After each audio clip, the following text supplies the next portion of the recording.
Hello दोस्तों, स्वागत है आप सभी का हमारे इस चैनल पर। तो दोस्तों, आज से हम लोग शुरुआत करने जा रहे हैं भौतिक भूगोल की। और ये बीए फर्स्ट ईयर के फर्स्ट सेमेस्टर में ये भौतिक भूगोल दिया गया है। आपने अपना सिलेबस देखा होगा, तो उसमें जो है कि फिजिकल ज्योग्राफी दी गई है। फिजिकल ज्योग्राफी आपको जो है कि भौतिक भूगोल के बारे में अध्ययन करना है फर्स्ट सेमेस्टर में। तो मैं आपको पूरा का पूरा टॉपिक जो है, पूरा का पूरा यूनिट आपको सीक्वेंस से पढ़ाऊँगा। और आपको मैं थोड़ा सा बता दूं कि आज ये पहली वीडियो है, इसमें हम लोग भौतिक भूगोल के बारे में थोड़ा सा देखेंगे। क्या होता है भौतिक भूगोल, उसकी परिभाषा देखेंगे, प्रकृति और विषय क्षेत्र को जानेंगे क्या होता है, क्योंकि यहाँ से प्रश्न ज़रूर आता है। अगर आप बीए का एग्ज़ाम देंगे तो भौतिक भूगोल की प्रकृति के बारे में लिखिए या भौतिक भूगोल के विषय क्षेत्र को बताइए, ऐसे प्रश्न बनते हैं। तो इसको जानना बहुत ज़रूरी है। और ये पहली वीडियो है, शुरुआत ही आज से मैं कर रहा हूँ। तो आप सभी को इसकी जो पीडीएफ है वो भी टेलीग्राम चैनल पे मिल जाएगी। जो कुछ मैं पढ़ाऊँगा उसका जो है पीडीएफ आपको टेलीग्राम चैनल पे मिल जाएगा। तो टेलीग्राम चैनल को आप ज्वाइन कर लीजिएगा। टेलीग्राम चैनल आप देख लीजिए, यही है मेरा टेलीग्राम चैनल, माई यूनिक एकेडमी। इंस्टाग्राम पे आप मुझे फॉलो भी कर सकते हैं। और इसके अलावा टेलीग्राम चैनल की लिंक भी आपको डिस्क्रिप्शन बॉक्स में मिल जाएगी। तो आज हमारा पहला टॉपिक है पहले यूनिट का, भौतिक भूगोल की परिभाषा, प्रकृति और विषय क्षेत्र। इसको हम लोग पढ़ने जा रहे हैं। तो आराम से पढ़िएगा और समझिएगा। भौतिक भूगोल की परिभाषा, सबसे पहले हम देखते हैं भौतिक भूगोल है क्या। देखिए, भौतिक भूगोल भूगोल की एक प्रमुख शाखा है। भूगोल की कई सारी शाखाएं हैं, जिसमें दो प्रमुख शाखाएं हैं, एक तो मानव भूगोल, एक भौतिक भूगोल। अगर हम देखें तो भूगोल को मुख्य रूप से दो भागों में बांटा गया है, एक मानव भूगोल। अब मानव भूगोल की कई शाखाएं हैं और दूसरा है भौतिक भूगोल। तो भौतिक भूगोल की भी कई शाखाएं हम अभी आगे पढ़ेंगे। तो फिलहाल हमें मानव भूगोल नहीं पढ़ना है, तो इसलिए हम मानव भूगोल को छोड़ रहे हैं और हम भौतिक भूगोल की तरफ चल रहे हैं। मानव भूगोल आपका सेकंड सेमेस्टर में है, तो सेकंड सेमेस्टर में हम लोग पढ़ेंगे मानव भूगोल। फिलहाल अभी आप भौतिक भूगोल देखिए। तो भौतिक भूगोल भूगोल की एक प्रमुख शाखा है, जिसमें पृथ्वी के भौतिक स्वरूप का अध्ययन किया जाता है। भौतिक स्वरूप कौन कौन से हो गए पृथ्वी के? पर्वत हो गए, पठार हो गए, नदी हो गया, झील हो गया। यही सब क्या है? भौतिक स्वरूप हैं। हम वायुमंडल की बात करें, समुद्र की बात करें, महासागर की बात करें, ये सब क्या है? ये सब पृथ्वी के भौतिक स्वरूप हैं। चाहे वायुमंडल हो, चाहे जलमंडल हो, चाहे थल मंडल हो।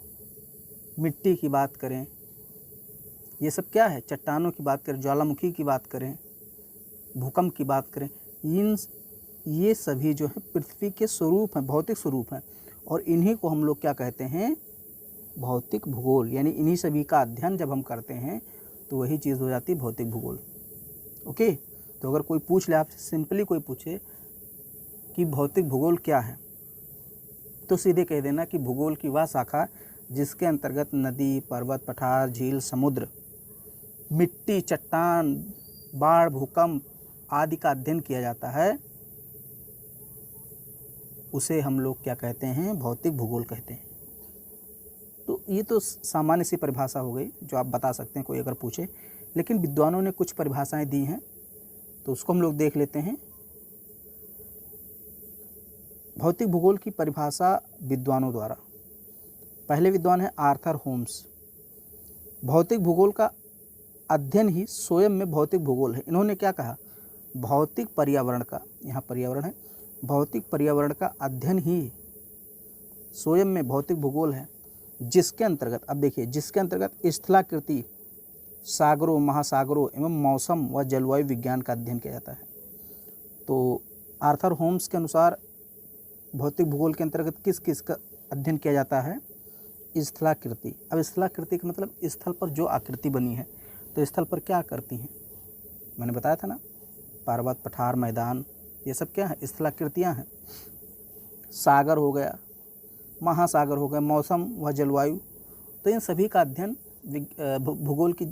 भूगोल की जिस शाखा के अंतर्गत किया जाता है उसी को भौतिक भूगोल कहते हैं। ये आर्थर होम्स ने बताया है, तो ये परिभाषा याद रखना इम्पोर्टेंट है। कार्ल रिटर के द्वारा परिभाषा दी गई है, इसको देख लेते हैं। ये जर्मन भूगोलवेत्ता थे। इन्होंने भौतिक भूगोल को पृथ्वी के अध्ययन के रूप में परिभाषित किया है। इन्होंने कहा कि पृथ्वी का अध्ययन ही, अब पृथ्वी का चूँकि अध्ययन करेंगे तो पृथ्वी पर सारी चीज़ें पाई जाती हैं, चाहे पर्वत, पठार, मैदान, नदी, झील, तालाब, सब कुछ पृथ्वी पर ही पाई जाती है। इसलिए ये कहते हैं कि पृथ्वी का अगर अध्ययन कर लेते हैं तो समझ लीजिए हमने भौतिक भूगोल का अध्ययन कर लिया। तो ये कहते हैं भौतिक भूगोल को पृथ्वी के अध्ययन के रूप में परिभाषित किया जाता है। उन्होंने इसे भौतिक और अस्थायी प्राकृतिक प्रक्रियाओं के अध्ययन के रूप में देखा है। अब देखिए अगली परिभाषा है पियरे बायरेट के द्वारा, ये भी भूगोलवेत्ता थे। मानव सभ्यता से अप्रभावित पृथ्वी के दृश्य प्राकृतिक धरातल का अध्ययन भौतिक भूगोल है।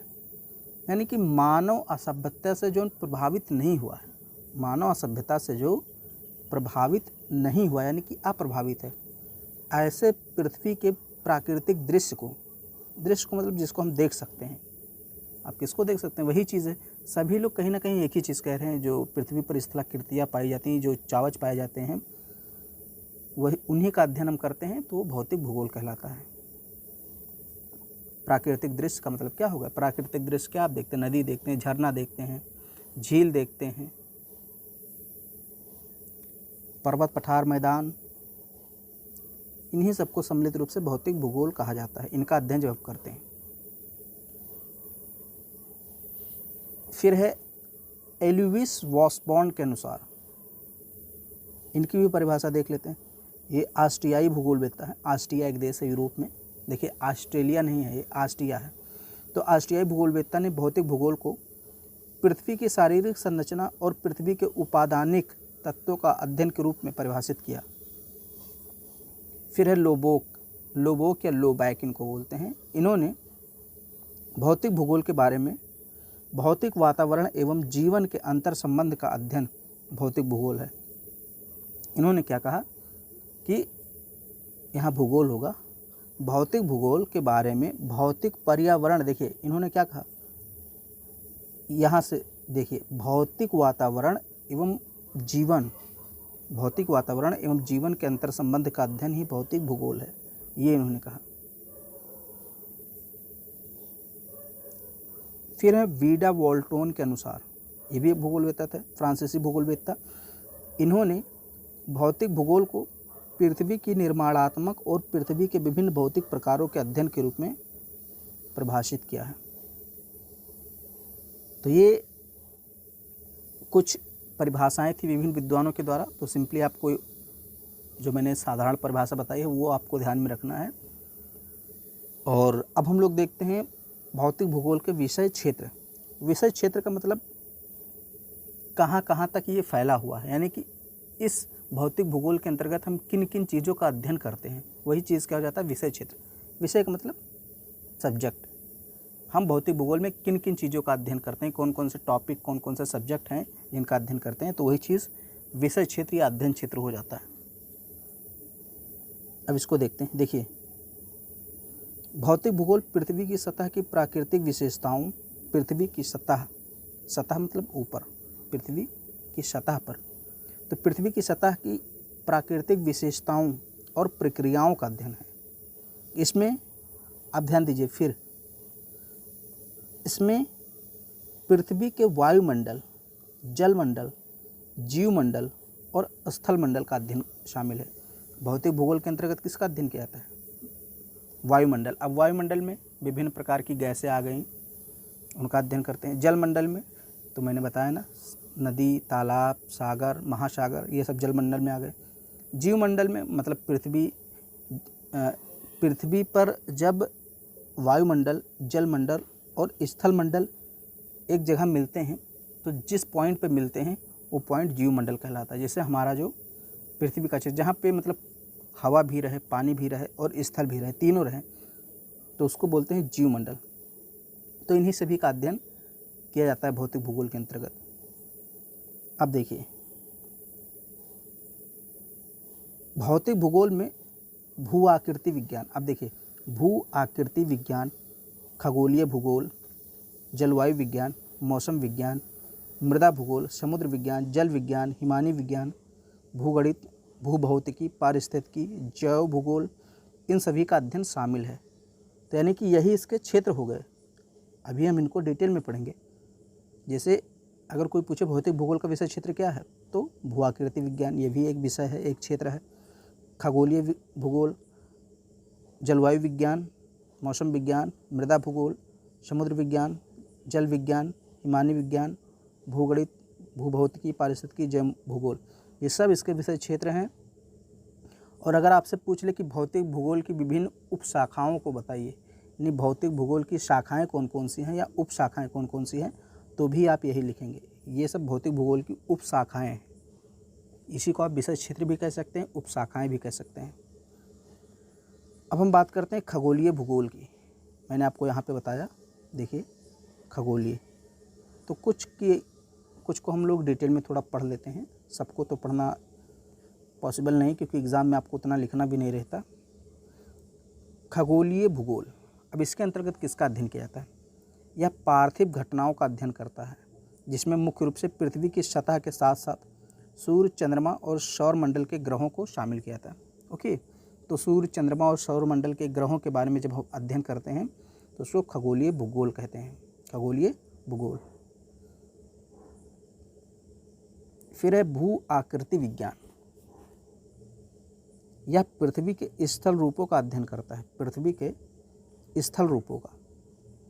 इसके अंतर्गत जल, वायु और हिमानी के अपरदनात्मक, परिवहनात्मक और निक्षेपात्मक कार्यों द्वारा स्थल रूपों की उत्पत्ति व विकास शामिल है।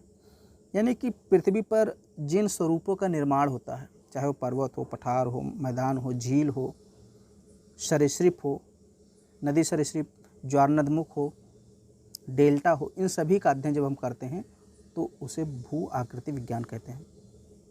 पृथ्वी पर अपरदन के फलस्वरूप, अपक्षय के फलस्वरूप, निक्षेपण के फलस्वरूप जिन आकृतियों का, जिन स्थलाकृतियों का निर्माण होता है, उन सभी स्थलाकृतियों का अध्ययन ही भू आकृति विज्ञान कहलाता है।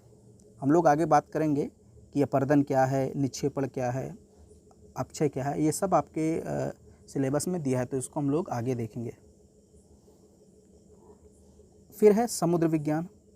तो यह महासागरीय तल की गहराइयों, धाराओं, प्रवाल भित्तियों, महाद्वीपीय विस्थापन आदि से संबंधित महासागरीय संघटकों का अध्ययन करता है। तो समुद्र विज्ञान के अंतर्गत हम लोग किसके बारे में पढ़ते हैं? समुद्रीय जीवों के बारे में पढ़ते हैं, समुद्र की गहराई के बारे में, समुद्र के पानी के बारे में, धाराओं के बारे में, प्रवाल भित्तियों के बारे में, इन्हीं सब के बारे में हम लोग समुद्र विज्ञान में पढ़ते हैं। फिर है जलवायु विज्ञान। जलवायु विज्ञान वायुमंडलीय दशाओं और संबंधित जलवायविक और मौसमी परिघटनाओं का अध्ययन है। इसके अंतर्गत वायुमंडल संगठन, जलवायविक प्रदेशों एवं मौसमों आदि का अध्ययन किया जाता है।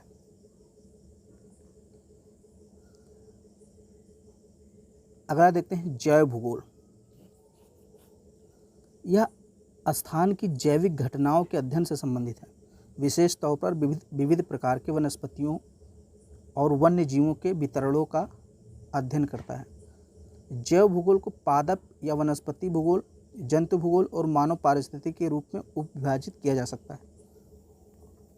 तो जैव भूगोल में हम लोग विभिन्न प्रकार के जीव जंतुओं का अध्ययन करते हैं, पादपों का अध्ययन करते हैं, वनस्पतियों का अध्ययन करते हैं। ओके, और वे वनस्पतियाँ, जीव जंतु कहाँ कहाँ पाए जाते हैं, किन किन क्षेत्रों में पाए जाते हैं, इस चीज़ का भी अध्ययन हम लोग भूगोल की इसी शाखा के अंतर्गत करते हैं। जैसे मान लीजिए उष्णकटिबंधीय वन कहाँ पाए जाते हैं, शुतुरमुर्ग कहाँ पाए जाते हैं, तो इन सभी का अध्ययन जैव भूगोल में करते हैं। अब जैव भूगोल को आगे चलकर बांट दिया गया कई पार्टों में, जैसे जंतु भूगोल, मानव पारिस्थितिकी और वनस्पति भूगोल या पादप भूगोल आप जिसे कहते हैं। पादप मतलब पेड़ पौधे, जंतु मतलब जीव जंतु जो आपके हैं, जानवर हो गए, मानव पारिस्थितिकी पर्यावरण के बारे में।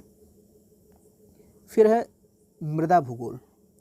विविध यह विविध मृदा निर्माण प्रक्रियाओं के साथ साथ इसके भौतिक, रासायनिक और जैविक संघटकों, रंग और प्रकार, संरचना व वितरण और वहन क्षमता आदि का भी अध्ययन करता है।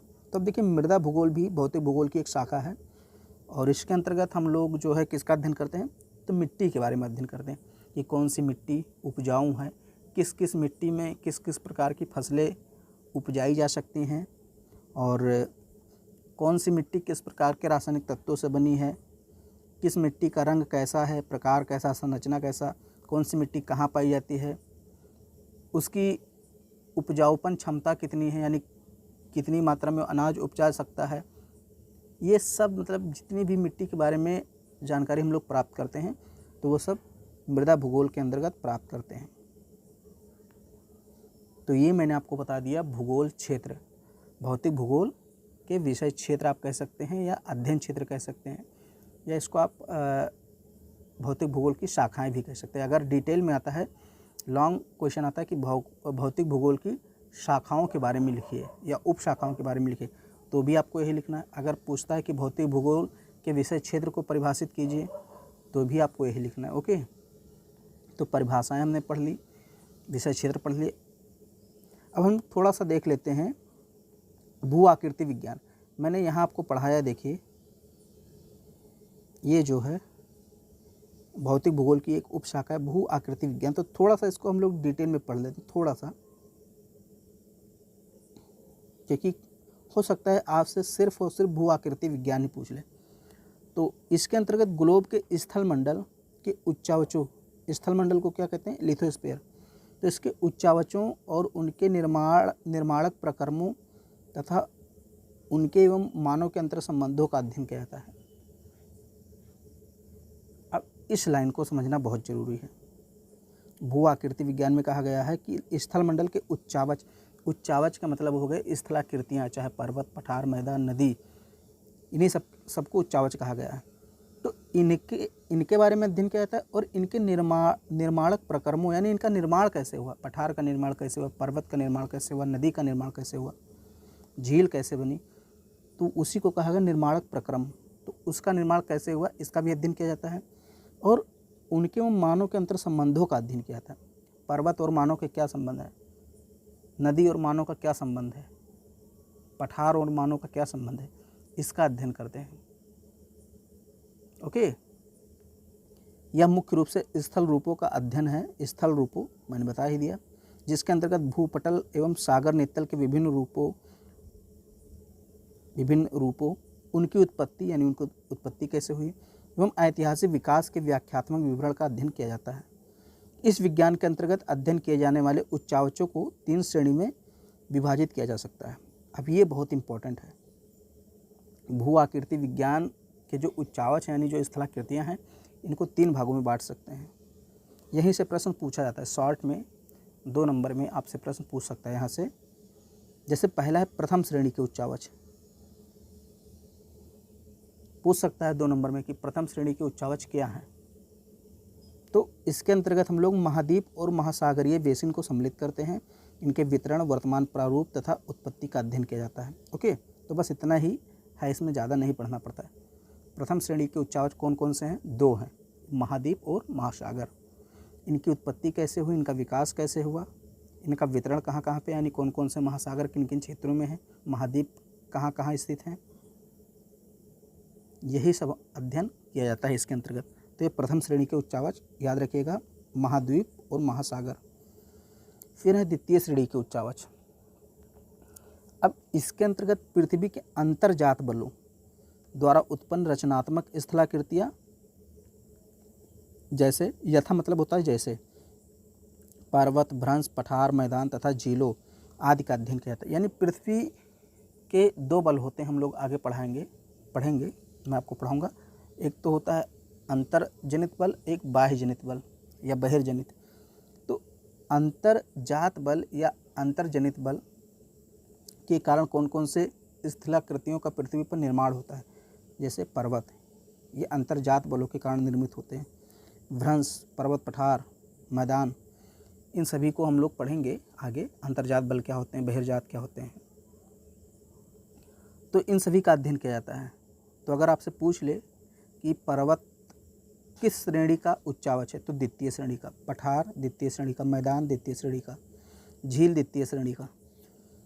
इन स्थलाकृतियों के अध्ययन के लिए पृथ्वी के अंतर्जात बलों तथा प्रकर्मों के स्वरूप तथा क्रियाविधि का अध्ययन भी आवश्यक होता है।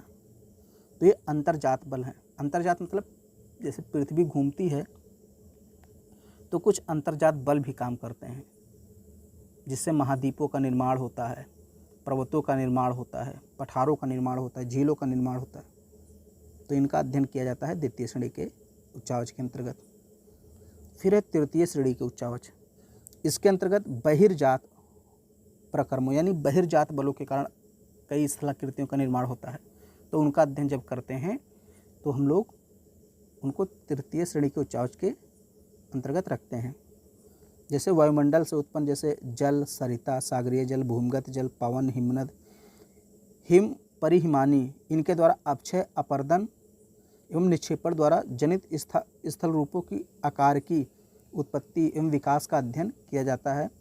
इन स्थल रूपों को निर्मित, प्रभावित एवं परिमार्जित करने वाले प्रक्रमों को सम्मिलित रूप से अनाच्छादनात्मक प्रक्रम कहते हैं। अब ये समझ लीजिए, देखिए जैसे मैंने इसके पहले द्वितीय श्रेणी के उच्चावच में आपको बताया कि अंतर्जात बलों के कारण कुछ स्थलाकृतियों का निर्माण होता है, जिसमें मैंने पर्वत, पठार, मैदान बताया, झील बताया।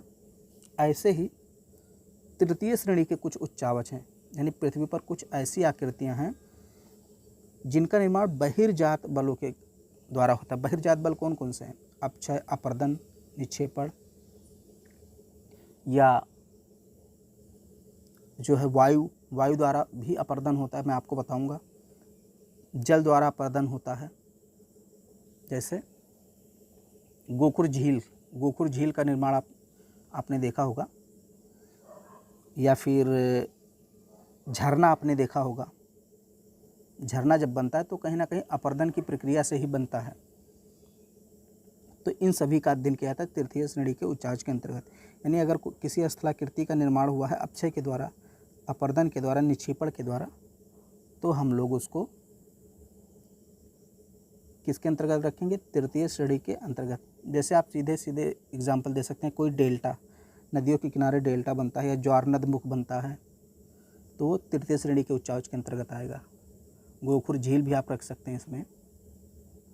और आपने देखा अगर रेगिस्तान में बहुत सारे आकृतियाँ बनती हैं रेगिस्तान की मिट्टी से, जैसे बालू का स्तूप हो गया, स्टेग वगैरह समुद्र में बनते हैं। सब इन सभी के बारे में आगे हम लोग बात करेंगे डिटेल में, एक एक चीज़ के बारे में। सब कुछ दिया आपके सिलेबस में। तो आपके तृतीय श्रेणी के उच्चावच हो गए। तो इनको याद रखना, क्योंकि 2 नंबर में पूछ सकता है कि तृतीय श्रेणी का उच्चावच क्या है, द्वितीय श्रेणी का क्या है, प्रथम श्रेणी का क्या है। तो हम लोग आज इतना ही रखते हैं और इसके आगे हम लोग पढ़ेंगे अगले वीडियो में। अगर वीडियो आपको पसंद आ रहा है तो इसको लाइक कर दीजिए, शेयर कर दीजिए, और चैनल में पहली बार हैं तो चैनल को सब्सक्राइब कर लीजिए। पीडीएफ के लिए आप हमारे टेलीग्राम चैनल को ज्वाइन कर लीजिए। My unique academy Telegram channel है। इंस्टाग्राम पे भी आप मुझे फॉलो कर सकते हैं।